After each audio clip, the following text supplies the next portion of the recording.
요즘 광복절이라 하면 그저 공휴일이라고 생각하는 젊은 친구들이 많은 것 같습니다.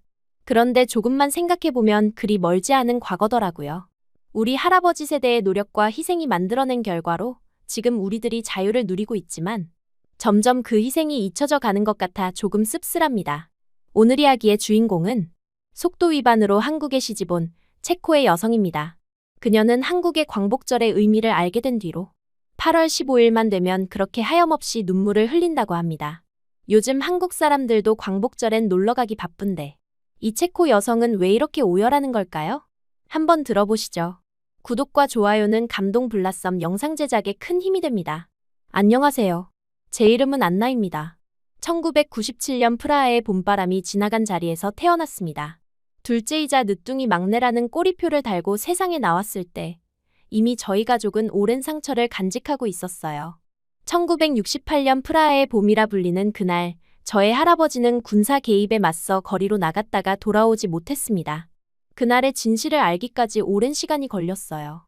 우리 집 벽에 걸린 흑백 사진 속 할아버지의 모습은 늘 의문과 경애로 가득했습니다. 안나, 너의 할아버지는 영웅이었단다. 할머니는 종종 저에게 이렇게 속삭이셨어요. 하지만 아버지 앞에서는 결코 그런 말씀을 하지 않으셨습니다. 아버지에게 할아버지의 부재는 여전히 아물지 않은 상처였던 것 같아요. 10살 남짓한 나이에 집안의 가장이 된 아버지는 그날부터 웃음보다 책임감이 먼저인 사람이 되었습니다. 어릴 적 저는 고모와 삼촌들로부터 아버지 이야기를 자주 들었어요. 어린 나이에 형제자매의 기둥이 되어 가족을 지켜낸 이야기, 학교와 아르바이트를 병행하며 생활비를 벌었던 이야기들이었습니다. 그때마다 저는 우리 아버지가 얼마나 대단한 사람인지 가슴 뿌듯했어요. 그 엄격함조차 자랑스러웠습니다. 우리 집의 규칙은 엄격했어요. 식사 시간은 정확히 지켜졌고 학교 성적은 항상 최상이어야 했습니다. 9살 위의 언니는 그런 환경에서도 늘 빛나는 존재였어요. 좋은 직장에 다니며 한 달에 한 번은 반드시 가족 모임에 참석했습니다. 그리고 아버지가 한마디만 하면 즉시 고개를 숙이는 완벽한 첫째 딸이었어요. 안나, 너도 언니처럼 되어야 한다. 이 말은 제가 가장 많이 들었던 그리고 가장 숨이 막혔던 말입니다. 저는 제 삶을 살고 싶었어요. 다른 친구들처럼 방과 후에 놀고 싶었고 좋아하는 음악을 크게 틀고 싶었습니다. 하지만 집안의 침묵 속에서 그런 작은 자유조차 꿈꾸기 어려웠어요. 한 번은 답답함을 참지 못하고 언니에게 하소연했습니다. 하지만 돌아온 건 말썽 피우지 마라 는 한마디뿐이었어요. 언니도 아버지처럼 규칙과 질서를 중요시했고 제 작은 반항은 그저 말썽으로 치부되었습니다. 유일한 위안은 할머니였습니다. 할머니는 5남매를 키우기 위해 밤에는 옷을 깁고 새벽에는 빵집을 청소하며 살아오셨어요. 그런 할머니의 손은 항상 거칠었지만 마음만은 누구보다 부드러웠습니다. 종종 제 방에 몰래 찾아와 용돈을 쥐어주시곤 했어요. 안나, 이건 비밀이야. 내가 좋아하는 것 하나 사렴. 그리고 항상 이 말을 덧붙이셨습니다. 내 할아버지가 목숨 바쳐 만든 세상이란다. 너는 꼭 누려야 해. 할머니의 이 말은 제게 숨 쉴 구멍이 되었어요. 종종 아버지의 눈을 피해 학교 앞 작은 카페에서 친구들과 시간을 보낼 때면 이것이 할아버지가 원했던 자유인가 생각했습니다. 그 순간만큼은 집안의 무거운 공기에서 벗어나 있었어요. 고등학교 시절, 저는 공부에서만큼은 인정받고 싶었습니다. 어머니와는 성적 내기를 하며 90점 이상이면 주말 외출을 허락받는 작은 협상을 시작했어요. 그것이 제가 억압 속에서 찾은 작은 자유였습니다. 밤늦게까지 책상에 앉아 수학 문제와 씨름하는 동안 저는 이 성적표가 저희 탈출구가 될 거라고 믿었어요. 안나, 너 오늘 몇 등 했니? 아버지의 이 질문은 항상 저를 긴장시켰습니다. 1등이 아니면 실망스러운 눈빛이 돌아왔고 그날은 식탁에서 침묵만이 흘렀어요. 하지만 저는 포기하지 않았습니다. 그리고 마침내 노력은 결실을 맺었어요. 프라하 체코공과대학교 합격 통지서를 받던 날, 아버지의 얼굴에서 처음으로 자랑스러움을 보았습니다. 내가 해냈구나. 짧은 한마디였지만 그 말은 제게 큰 의미였어요. 그날 밤 할머니는 몰래 제 방에 찾아와 눈물을 글썽이며 저를 안아주셨습니다. 이제 기숙사로 떠나게 된 저는 설렘과 두려움이 교차했어요. 할머니와 떨어진다는 사실이 가장 마음에 걸렸습니다. 할머니, 정말 떠나도 괜찮을까요? 제 물음에 할머니는 주름진 손으로 제 얼굴을 감싸며 말씀하셨어요. 안나, 주눅 들지 말고 하고 싶은 것을 해. 이건 내 인생이야. 그리고는 침대 밑에서 오래된 상자를 꺼내 제게 건네주셨습니다. 그 안에는 할머니가 평생 모아온 돈이 들어있었어요. 저는 거절하려 했지만 할머니의 단호한 눈빛에 결국 받아들였습니다. 이건 내 미래를 위한 거야. 절대 아끼지 말고 써라. 할머니와의 눈물의 포옹 후 저는 마침내 집을 떠났어요. 기숙사 생활은 생각했던 것보다 훨씬 자유로웠습니다. 처음으로 누구의 간섭도 없이 제 시간을 보낼 수 있었어요. 밤늦게까지 친구들과 대화를 나누고 주말에는 프라하의 거리를 돌아다녔습니다. 그동안 억눌러왔던 모든 것들이 한꺼번에 터져나온 듯했어요. 하지만 그 자유는 곧 독이 되었습니다. 수업에 늦기 일쑤였고 과제는 밀리기 시작했어요. 한 달이 지나자 제 성적은 바닥을 쳤고 처음으로 시험에서 F를 받았습니다. 그날 밤 기숙사 화장실 거울 앞에서 저는 망가져가는 제 모습을 보며 깊은 실망감에 빠졌어요. 아버지의 목소리가 귓가에 맴돌았습니다. 자유에는 책임이 따른다. 그때서야 저는 아버지의 말이 옳았음을 깨달았어요. 자유는 그저 하고 싶은 것을 하는 것이 아니라 스스로의 선택에 책임을 지는 것이었습니다. 그날부터 저는 다시 학업에 몰두하기 시작했어요. 기숙사 방에 시간표를 붙이고 도서관에서 밤을 새우며 밀린 과제를 따라잡았습니다. 그리고 한 학기 만에 성적을 다시 올렸어요. 이 과정에서 저는 진정한 자유가 무엇인지 조금씩 배워갔습니다. 그것은 단순히 규칙에서 벗어나는 것이 아니라 스스로의 원칙을 세우고 그것을 지켜나가는 힘이었어요. 이런 깨달음은 제가 성장하는 데 큰 도움이 되었습니다.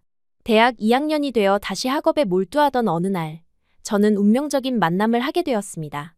컴퓨터 알고리즘 수업에서 국제 학생들과 함께하는 프로젝트가 시작됐어요. 그날 교수님이 팀을 발표했을 때 제 이름 옆에 김석진이라는 낯선 이름이 있었습니다. 처음엔 단순히 한국에서 온 교환학생이라는 정도만 알았어요. 팀 첫 미팅 날 그는 정확히 약속 시간 10분 전에 도착해 있었습니다. 깔끔한 셔츠에 노트북을 꺼내놓고 무언가를 열심히 타이핑하고 있었어요. 그의 첫인상은 진중하면서도 따뜻했습니다. 자기소개를 할 때 그는 서툰 체코어로 안녕하세요.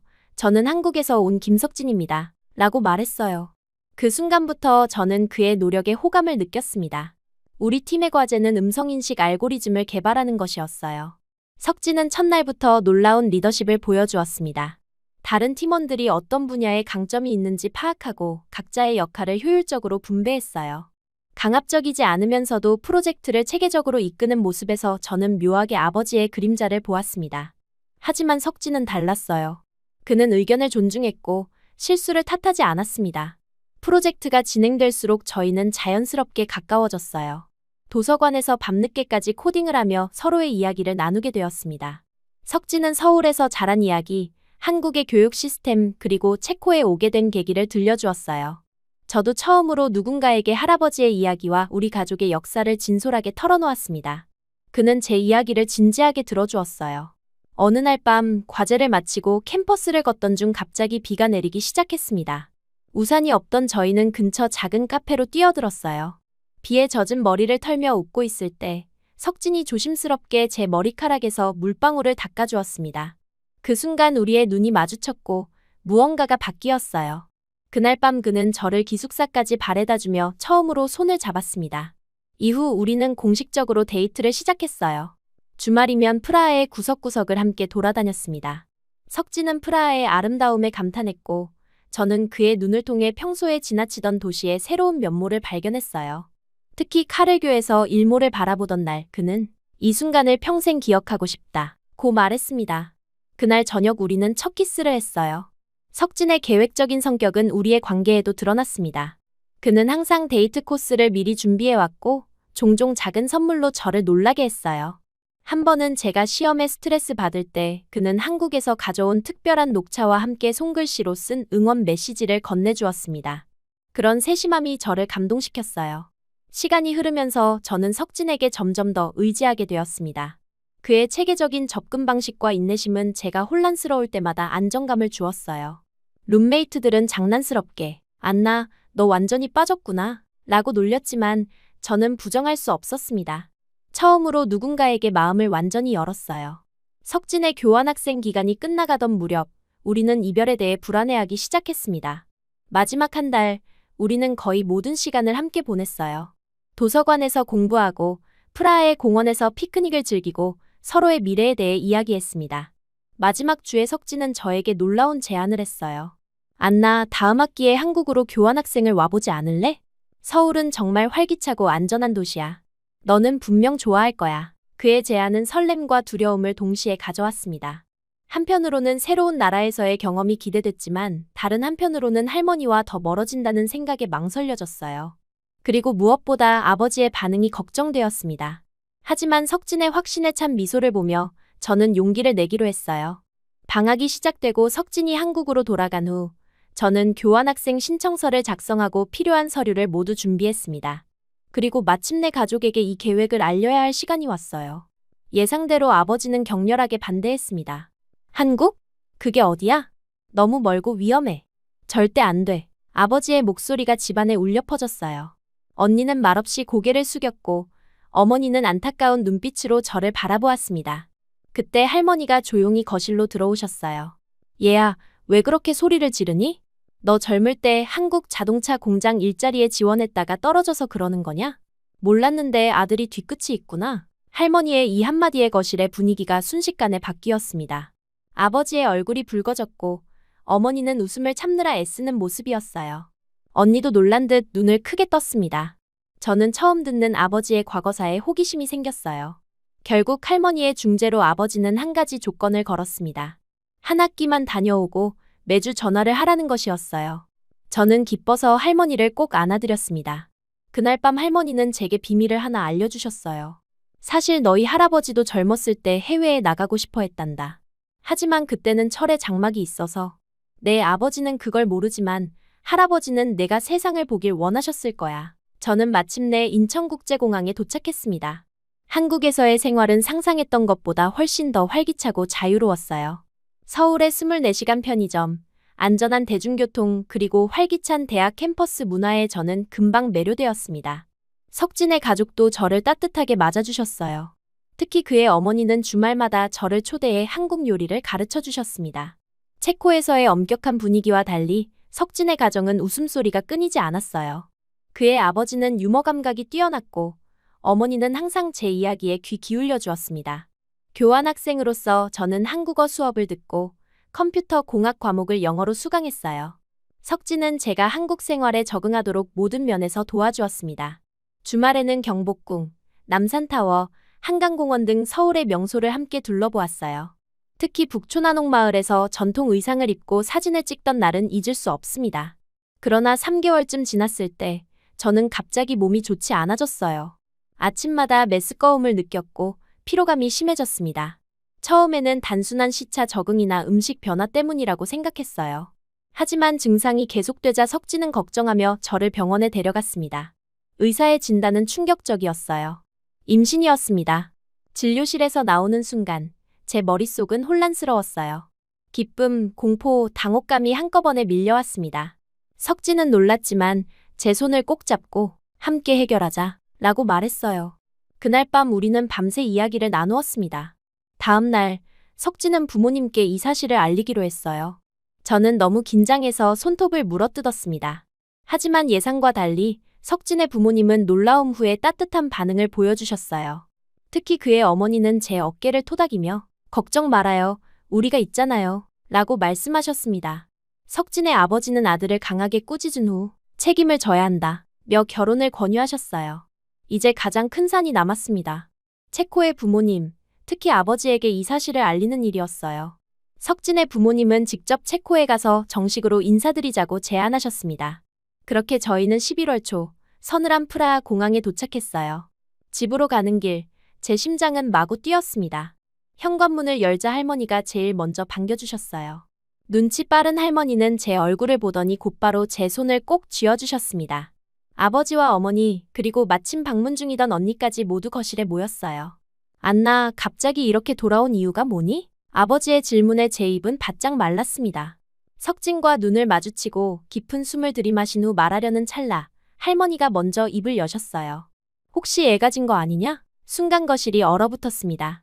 아버지의 얼굴이 창백해졌고 어머니는 놀라 입을 막았어요. 저는 고개를 끄덕일 수밖에 없었습니다. 아버지가 자리에서 벌떡 일어나려는 순간 할머니가 다시 말씀하셨어요. 야, 아들아. 너도 첫째는 속도 위반이었잖아. 내가 어떻게 모를 줄 알았니? 너희 결혼식이 4월이었는데 첫 애가 11월에 태어났으니. 순간 모두의 시선이 아버지에게 쏠렸습니다. 아버지의 얼굴이 빨갛게 변했어요. 어머니는 웃음을 참지 못하고 우리도 그랬잖아요. 여보, 라고 하셨어요.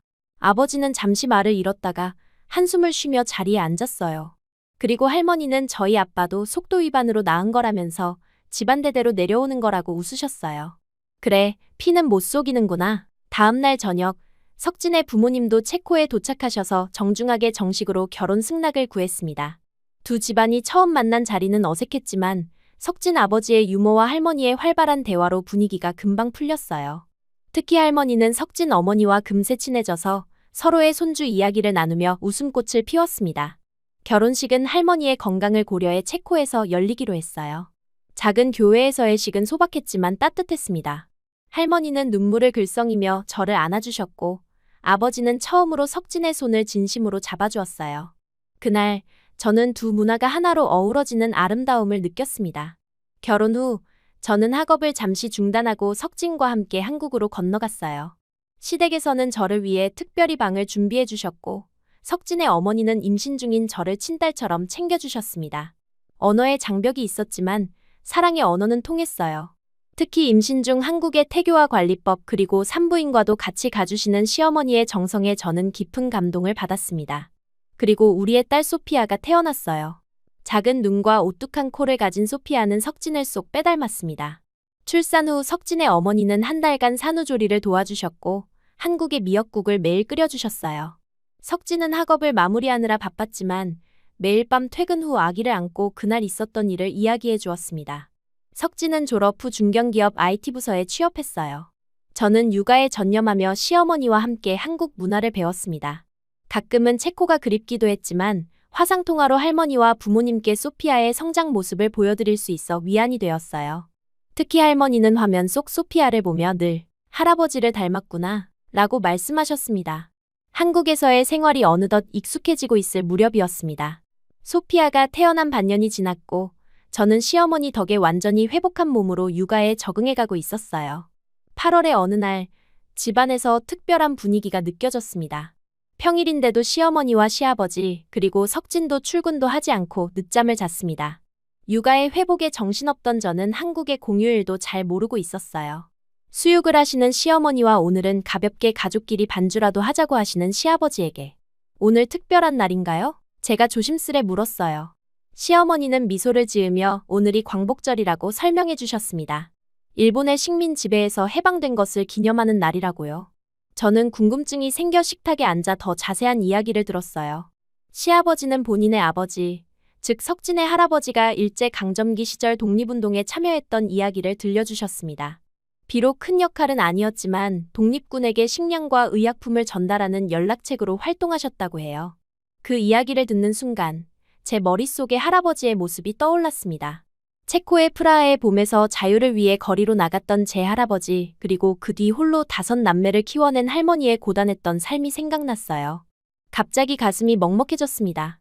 어쩌면 이렇게 역사의 아픔이 대양을 건너 닮아있을까 하는 생각에 눈시울이 뜨거워졌어요. 시어머니가 건네주신 소주 몇 잔을 마시고 나니 그동안 쌓아두었던 감정이 한꺼번에 터져나왔습니다. 저는 시부모님 앞에서 대성통곡을 하고 말았어요. 체코의 할아버지가 자유를 위해 목숨을 바친 이야기, 젊은 나이에 홀로 남은 할머니가 정부의 감시와 차별 속에서도 5아이를 키워낸 고된 세월, 그리고 그 시간이 제 아버지를 얼마나 단단하고 엄격한 사람으로 만들었는지를 흐느끼며 말했습니다. 우리 할머니, 평생 밤에는 옷을 깁고 새벽에는 빵집 청소를 하셨어요. 지금도 손가락 몇 개를 잘 펴지도 못하시는데 그래도 항상 저보곤 세상을 다 누리고 다니라고만 웃으셨어요. 말을 이어가기도 힘들 정도로 저는 울었어요. 시어머니는 제 등을 토닥이며 저를 진정시켰고 시아버지는 조용히 고개를 끄덕이셨습니다. 석진은 제 손을 꼭 잡아주었어요. 그날 이후 광복절은 저에게 특별한 의미를 갖게 되었어요. 단순한 한국의 공휴일이 아니라 자유를 위해 희생한 모든 이들을 기억하는 날이 되었습니다. 특히 할아버지와 할머니의 희생을 되새기는 날이 되었어요. 소피아가 첫 돌을 맞은 후 석진의 회사 생활도 안정되었습니다. 저는 틈틈이 온라인으로 체코 대학의 수업을 듣기 시작했어요. 시어머니가 소피아를 봐주시는 몇 시간 동안 저는 공부에 집중할 수 있었습니다. 한국어도 꾸준히 배워 이제는 간단한 대화가 가능해졌어요. 석진 부모님과의 대화도 더 깊어졌고 시장에서 혼자 장을 보는 것도 가능해졌습니다. 그렇게 한국에 적응하고 있던 어느 날, 체코에서 걱정스러운 전화가 왔어요. 언니의 목소리가 평소와 달리 떨렸습니다. 할머니가 갑자기 건강이 악화되어 걷기가 힘들어지셨다는 소식이었어요. 의사는 고관절 문제라고 했지만 할머니의 나이를 고려하면 수술이 쉽지 않다고 했다고 합니다. 전화를 끊고 저는 울음을 참을 수 없었습니다. 저녁 식사 시간, 저는 석진과 시부모님께 상황을 설명했어요. 마음이 무거웠지만 아이가 어리고 석진의 일도 바빠서 당장 체코에 가기는 어려웠습니다. 그런데 시어머니의 제안이 저를 놀라게 했어요. 할머니를 한국으로 모셔올 수는 없을까? 여기서 치료를 받으시면 어떨까? 시아버지도 동의하셨고 석진도 흔쾌히 찬성했습니다. 저는 감동했지만 할머니의 나이와 긴 비행 시간을 생각하면 현실적으로 어렵다고 생각했어요. 그래도 희망을 갖고 체코로 전화를 걸었습니다. 예상대로 할머니는 그런 먼 곳까지 가서 패 끼치기 싫다며 거절하셨어요. 아버지도 할머니의 건강 상태로는 무리라고 판단했습니다. 제 마음은 찢어질 듯했어요. 소피아를 안고 있으면서도 머릿속은 온통 할머니 생각뿐이었습니다. 한국에서의 행복한 생활과 할머니에 대한 걱정 사이에서 제 마음은 갈등했어요. 그런 제 모습을 본 시어머니는 하루는 제게 진지하게 말씀하셨습니다. 안나야, 우리랑 같이 가서 할머니 보고 가능하면 잠깐이라도 모셔오자. 이 제안에 저는 눈물이 났어요. 그러나 여전히 석진의 일과 경제적 부담이 걱정되었습니다. 그때 언니에게서 뜻밖의 전화가 왔어요. 언니는 아버지랑 함께 도울 방법을 찾고 계셨어요. 내가 그렇게 좋은 시댁을 만났으니 우리도 뭔가 해야지. 아버지의 이 말은 제게 큰 의미였습니다. 엄격하기만 했던 아버지가 처음으로 제 삶의 선택을 인정하고 도움을 주려는 모습에 감동했어요. 시부모님도 석진은 일 때문에 못 가더라도 저와 소피아의 체코 방문을 서둘러 준비해 주셨습니다. 그렇게 시부모님, 소피아 그리고 저는 체코행 비행기에 몸을 실었습니다. 15시간의 긴 비행 동안 시어머니는 소피아를 번갈아 안아주셨고 시아버지는 체코어 몇 마디를 열심히 외우셨어요. 프라하 공항에 도착하자 언니와 아버지가 손을 흔들며 우리를 맞이했습니다. 아버지는 평소와 달리 정장을 차려입고 긴장한 표정이었어요. 하지만 소피아를 보자마자 표정이 풀어지며 조심스레 손녀를 품에 안았습니다. 언니는 유창한 영어로 시부모님께 인사드리며 준비해온 꽃다발을 건넸어요. 차로 1시간을 달려 집에 도착했을 때 이웃들이 창문 너머로 호기심 어린 시선을 보냈습니다. 우리 동네의 동양인 방문객은 처음이었을 테니까요. 집 안에는 할머니가 침대에 누워 계셨지만 문이 열리는 소리에 고개를 돌리셨어요. 소피아와 시부모님을 보자 할머니의 주름진 얼굴에 눈물이 흘러내렸습니다. 안녕하세요, 할머니. 아직 정정하시네요. 시어머니의 서툰 체코어의 할머니는 미소를 지으셨습니다. 제가 통역을 했지만 사실 말이 없어도 서로의 마음은 충분히 전해졌어요. 저희가 온다고 했더니 집안은 마치 축제 준비를 한 것처럼 많은 게 준비되어 있었습니다. 어머니는 특별히 체코 전통 음식을 준비하셨고 아버지는 오래된 와인 한 병을 꺼내오셨어요. 통역하느라 바쁘고 형식적인 대화였지만 너무 가슴 따뜻한 순간들이었습니다. 저녁 식사 자리에서 시부모님은 할머니에게 조심스럽게 제안을 하셨습니다. 할머니, 잠깐이라도 한국에서 치료를 받으시면 어떨까요? 우리나라에는 관절 치료에 효과적인 한의학이 있어요. 석진이 이모가 유명한 한의사인데 분명 도움이 될 거예요. 제가 이 말을 통역하자 할머니는 처음에는 고개를 저으셨어요.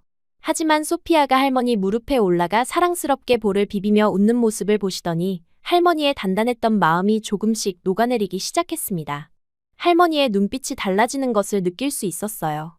그렇게 할머니를 설득해 저희는 한국행 비행기에 올랐어요. 긴 비행 시간 동안 할머니는 놀라울 정도로 평온하셨습니다. 기내식을 드시며 이렇게 공짜로 다른 나라 음식도 맛보고 라며 웃으셨어요. 인천공항에 도착하자 석진과 시부모님이 환한 미소로 맞이해 주셨습니다. 시어머니는 석진이 준비해온 휠체어에 할머니를 모시고 집으로 향했어요. 할머니를 위해 시부모님 댁에 1층 손님방이 준비되어 있었습니다. 방 안에는 체코 국기 색상의 이불과 할머니가 좋아하실 만한 작은 소품들로 꾸며져 있었어요. 할머니는 그 정성에 감동하셨고 저는 다시 한번 시부모님의 따뜻함에 눈시울이 붉어졌습니다. 다음 날부터 할머니의 치료가 시작되었어요. 석진의 이모가 운영하는 한의원에서 침 치료와 뜸 그리고 한약 처방을 받으셨습니다. 처음에는 낯선 치료법에 할머니가 걱정하셨지만 일주일이 지나자 놀라운 변화가 있었어요. 통증이 줄어들고 지팡이를 짚고 짧은 거리를 걸을 수 있게 되셨습니다. 안나, 이게 마법인가? 아님 미래의 의학인가? 할머니의 이 말에 우리 모두 웃음을 터뜨렸어요. 할머니의 건강이 호전되자 시아버지는 한국 여행 계획을 세우셨습니다.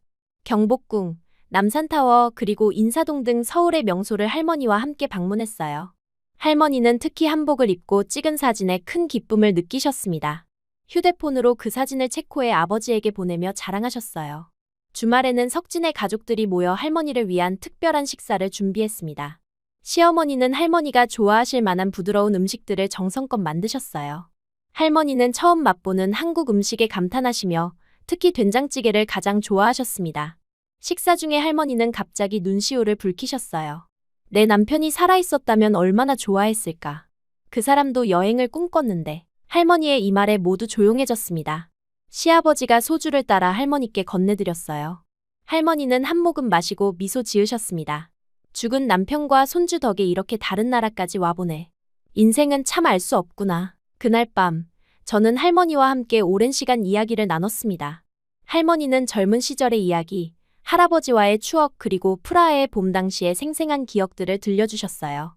저는 그동안 들어보지 못했던 가족의 역사를 더 깊이 이해하게 되었습니다. 할머니는 마지막에 제 손을 꼭 잡으며 말씀하셨어요. 안나, 내가 여기서 행복해 보여서 나도 기쁘구나. 내 할아버지의 꿈이 이루어진 것 같아. 한국에서의 한 달이 빠르게 지나갔습니다. 할머니의 건강은 놀랍게 호전되어 이제는 짧은 산책도 가능해지셨어요. 시부모님과 할머니 사이의 정도 깊어져 언어는 통하지 않아도 마음으로 대화하는 모습이 감동적이었습니다. 특히 시어머니와 할머니는 소피아를 함께 돌보며 특별한 유대감을 형성했어요. 할머니의 귀국날 공항에서 할머니는 시부모님을 꼭 안아주셨습니다. 말로 표현할 수 없는 감사함이 그 포옹에 담겨 있었어요. 시어머니는 할머니에게 작은 선물 상자를 건네셨습니다. 그 안에는 한국 전통 매듭과 함께 가족 사진이 담긴 액자가 있었어요. 할머니는 그 선물을 가슴에 품고 눈물을 훔치셨습니다. 그리고 시부모님의 배려로 다시 체코에 잠시 다녀올 수 있었어요. 비행기 안에서 할머니는 창밖을 바라보며 말씀하셨어요. 안나, 내가 이렇게 비행기를 타고 다른 나라를 가볼 줄 누가 알았겠니? 인생은 참 신기한 거야. 그 말씀에 저도 고개를 끄덕였습니다. 체코로 돌아가는 비행기 안에서 할머니는 평온한 표정으로 잠이 드셨어요. 저는 그 모습을 보며 이번 여행이 할머니에게도 그리고 우리 가족 모두에게도 특별한 선물이었음을 느꼈습니다. 체코로 돌아온 뒤 할머니는 한국에서의 추억을 자주 이야기하셨습니다.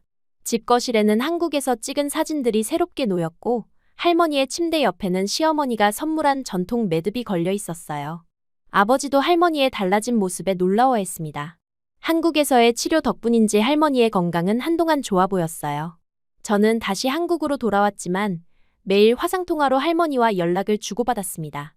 그렇게 괜찮을 줄 알았는데 다시 광복절이 돌아오기 한 달 전 언니에게서 급한 전화가 왔어요. 할머니의 상태가 갑자기 나빠졌다는 소식이었습니다. 의사는 고령으로 인한 전반적인 신체 기능 저하라고 했지만 정확한 원인은 알 수 없다고 했어요.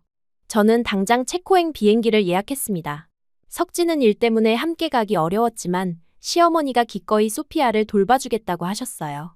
저는 무거운 마음으로 체코의 병원으로 향했습니다. 병원에 도착했을 때 할머니는 생각보다 평온해 보이셨어요. 저를 보자 밝게 웃으시며 손을 내밀었습니다. 할머니의 손은 여전히 따뜻했지만 더 가벼워진 것 같았어요. 의사는 할머니의 상태가 안정적이지만 나이를 고려하면 언제든 상황이 바뀔 수 있다고 했습니다. 저는 가능한 한 많은 시간을 병실에서 보내기로 했어요.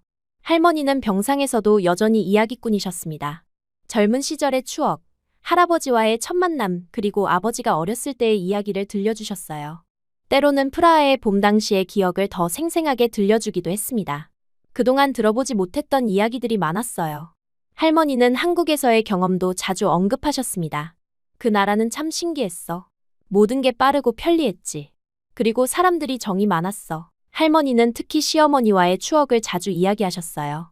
언어는 통하지 않아도 손짓과 눈빛으로 마음을 나눌 수 있었다고 하셨습니다.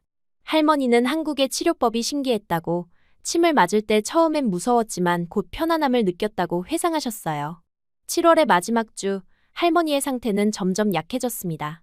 말씀도 줄어들고 대부분의 시간을 주무셨어요. 저는 할머니의 손을 잡고 한국에서의 일상, 소피아의 성장 그리고 석진과의 생활을 이야기해드렸습니다. 때로는 소피아와 시어머니가 보낸 영상을 보여드리기도 했어요. 할머니는 화면을 보며 미소 지으셨습니다. 8월 10일 아침, 할머니는 갑자기 또렷한 정신으로 깨어나셨어요. 병실 창문을 열어달라고 하셨고, 프라하의 아침 공기를 깊게 들이마셨습니다. 그리고 제게 가까이 오라 손짓하셨어요. 안나, 나 이제 갈 때가 된 것 같구나. 내 할아버지 보면 자식들 잘 키웠다고 해주겠지. 저는 눈물이 왈칵 쏟아져 말을 할 수 없었습니다. 할머니는 오히려 저를 위로하셨어요. 울지 마라. 내 인생은 참 행복했단다. 아들, 딸과 손주들이 웃는 세상에 살았으니 여한이 없다. 할머니는 잠시 숨을 고르시더니 계속 말씀하셨습니다. 내가 한국에서 행복한 모습을 봤으니 난 이제 편히 갈 수 있겠구나. 내 할아버지에게 좋은 소식을 전해줄 수 있겠어. 그날 저녁 가족들이 모두 모인 가운데 할머니는 평온하게 눈을 감으셨어요. 마지막 순간까지 미소를 잃지 않으셨습니다. 광복절이 오기 바로 전에 할머니는 우리 곁을 떠나셨어요. 장례식은 할머니의 바람대로 소박하게 진행되었습니다. 석진은 급히 한국에서 날아와 제 곁을 지켜주었어요. 시부모님은 소피아를 돌봐야 해서 오지 못했지만 편지를 보내주셨습니다. 편지에는 할머니와 함께한 소중한 시간에 대한 감사의 마음이 담겨 있었어요. 할머니를 보내고 난 뒤 저는 오랫동안 할머니의 방에 앉아 있었습니다. 벽에 걸린 할아버지 사진 그리고 그 옆에 새롭게 자리 잡은 한국에서의 가족 사진을 바라보았어요. 두 개의 세계가 이렇게 하나로 연결되어 있다는 사실이 신기했습니다. 장례식 다음 날 언니가 저를 찾아왔어요. 평소와 달리 환한 표정이었습니다. 커피를 마시며 언니는 놀라운 소식을 전했어요. 안나, 사실은 말하지 않은 게 있어. 너희가 한국에 갔을 때 석진이가 그의 친구를 소개해줬잖아. 그 이후로 우리가 계속 연락을 주고받았어. 처음에는 단순한 호기심으로 시작된 교류가 이제는 진지한 관계로 발전했다고 했습니다. 석진의 친구는 국제무역회사에서 일하며 종종 프라하를 방문한다고 했어요. 다음 달에도 출장이 예정되어 있다고 했습니다. 할머니가 돌아가시기 전날 내가 이 이야기를 했거든. 그랬더니 할머니가 웃으시면서 이제 노처녀 딱지 떼겠구나라고 하셨어. 언니의 눈가에 눈물이 맺혔지만 입가에는 미소가 번졌어요. 할머니의 마지막 소원 중 하나가 이루어진 것 같아 위안이 된다고 했습니다. 언니는 처음으로 자신의 감정을 솔직하게 드러내며 말했어요. 사실 너 때문에 많이 배웠어. 내가 용기 있게 선택하는 모습을 보면서 나도 좀 더 자유롭게 살아도 되겠다고 생각했어. 다음 날 아버지가 저를 서재로 불렀습니다. 평소 거의 들어가지 못했던 그곳은 아버지의 성역 같은 공간이었어요. 아버지는 책장에서 오래된 앨범을 꺼내 보여주었습니다. 그 안에는 제가 한 번도 보지 못한 할아버지의 젊은 시절 사진들이 있었어요. 내 할아버지는 사실 엔지니어였단다. 자동차에 관심이 많으셨지. 그래서 나도 어릴 때부터 기계를 좋아했고, 아버지는 처음으로 자신의 어린 시절과 꿈에 대해 이야기했습니다. 할아버지의 죽음 이후 아버지는 모든 개인적인 소망을 접고 가족을 책임지는 데 집중했다고 해요. 그러다 보니 자신도 모르게 엄격하고 경직된 사람이 되었다고 고백했습니다. 안나, 너와 한국 가족을 보면서 많은 생각을 했단다. 내가 석진을 만나고 소피아를 낳고 그리고 다른 나라에서 행복하게 사는 모습. 그게 내 할아버지가 원했던 자유였을지도 모르겠구나. 아버지의 눈에서 처음으로 진심 어린 따뜻함을 느꼈습니다. 아버지는 이어서 놀라운 계획을 말씀하셨어요. 평생 한 번도 해외여행을 해본 적 없던 아버지가 내년에 한국을 방문하고 싶다고 했습니다. 은퇴 후 새로운 경험을 해보고 싶다고 하셨어요. 한국 덕분에 우리 가족이 많은 것을 얻었구나. 이제 나도 조금 변할 때가 되었어. 체코에서의 마지막 날, 저는 할머니의 무덤을 찾아갔습니다. 이제 할아버지와 할머니는 나란히 누워 계셨어요. 저는 무덤 앞에 한국에서 가져온 작은 태극기와 체코 국기를 나란히 꽂았습니다. 두 나라의 국기가 나란히 바람에 흔들리는 모습이 어쩐지 평화로워 보였어요. 한국으로 돌아오는 비행기 안에서 석진은 제 손을 꼭 잡아주었습니다. 창밖으로 보이는 구름 사이로 햇살이 비추고 있었어요. 문득 할머니의 마지막 말씀이 떠올랐습니다. 아들, 딸과 손주들이 웃는 세상에 살았으니 여한이 없다. 그 말씀에 담긴 깊은 의미를 이제야 조금 이해할 수 있을 것 같았어요. 한국에 도착하자 시어머니가 소피아를 안고 공항에서 기다리고 계셨습니다. 소피아는 그 사이 더 자란 모습이었어요. 가볍게 뛰어다니며 저를 반기는 딸을 보니 할머니의 생애가 헛되지 않았음을 다시 한번 느꼈습니다. 시어머니는 제 표정을 보시더니 따뜻하게 안아주셨어요. 할머니는 이제 편안하실 거예요. 당신이 여기서 잘 지내고 있다는 걸 아시니까. 집으로 돌아와 일상이 다시 시작되었습니다. 슬픔은 여전했지만 그 속에서도 새로운 희망이 움트고 있었어요. 석진은 아버지의 한국 방문을 위해 휴가 계획을 세웠고 저는 오랫동안 미뤄두었던 한국어 공부를 다시 시작했습니다. 언니의 연애 소식은 가끔 들려오는 작은 기쁨이 되었어요. 1년이 지나 8월 15일 광복절이 다시 찾아왔습니다. 시부모님은 특별히 저를 위한 저녁 식사를 준비해 주셨어요. 식탁에는 체코 음식과 한국 음식이 함께 놓였습니다. 시아버지는 소주잔을 들어 올리며 할머니를 기억하자고 제안하셨어요. 모두가 잔을 부딪히는 순간 제 눈에서는 눈물이 흘러내렸습니다. 그날 밤 소피아를 재우고 난 뒤 베란다에 나가 별을 바라보았어요. 프라하와 서울, 이 두 도시는 멀리 떨어져 있지만 같은 하늘 아래 있다는 생각이 들었습니다. 할아버지와 할머니도 지금 어딘가에서 저를 지켜보고 계실 것 같았어요. 마음속으로 조용히 다짐했습니다. 할아버지, 할머니가 만들어준 세상에서 그리고 한국에서 진짜 자유롭게 살겠습니다. 소피아에게도 그 가치를 물려주겠습니다. 두 분의 희생이 헛되지 않게 두 나라의 좋은 점을 모두 담아 행복하게 살겠습니다. 밤하늘의 별이 유난히 반짝이는 것 같았습니다. 그 빛 속에서 할머니의 미소를 본 것 같았어요. 이제 할머니는 영원히 제 마음속에 그리고 우리 가족의 역사 속에 살아계실 것입니다. 그리고 저는 두 세계를 연결하는 다리가 되어 할아버지와 할머니의 꿈을 이어나갈 것입니다. 저의 자유가, 아니 우리의 자유는 우리를 위해 희생한 수많은 가족들 덕분인 걸 잊지 않겠습니다. 한국의 광복도 수많은 우리의 할아버지 할머니의 희생이 있다는 걸 모두가 이날만큼은 기억하시고 하루 보내셨으면 좋겠습니다. 이제 한국인으로서 외칠 거예요. 대한 독립 만세.